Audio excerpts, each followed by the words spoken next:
برای برادرانی که مجرد هستند، یعنی بیزن هستند، یک پیام از جانب پروردگار عالمیان دارم. خوب گوش اندازید. جوان مسلمان، جوانی و بیزنی گفته برای زنا نرو، صبر داشته باش، چون که پاداش صبر جنت است. پاکدامنی اختیار کن تا خداوند تو را همسر پاکدامن نصیب فرماید. متاسفانه امروزها بسیار از جوانان جوانی و بیزنی گفته به زنا دست میزنند.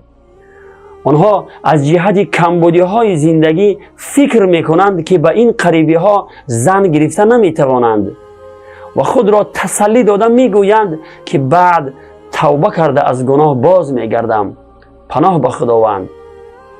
جوان مسلمان، اگر از جهت شرایط ناگوار و کمبودی های زندگی نمیتوانی زن بگیری، پس خوب گوش انداز که خداوند برای تو چه وعده کرده است.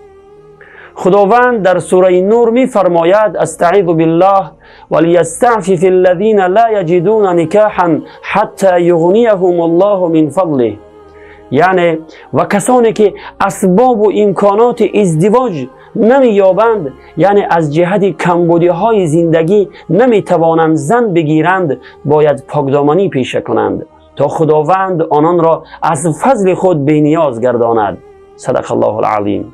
در این آیت خداوند برای جوانان بیزنی که از جهت کمبودی های زندگی نمی توانند زن بگیرند وعده کرده است که آنها را بی‌نیاز می گرداند. یعنی اگر آنها پاکدامنی اختیار کرده برای زنا نروند، خداوند به آنها همسران پاکدامن نصیب می فرماید و مشکلاتشان را برطرف کرده در مالشان برکت عطا می فرماید که توان نان و نفقه و مهر همسرانشان را داده می توانند.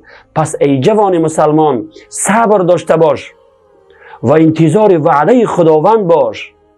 و السلام علیکم و رحمت الله و برکاته.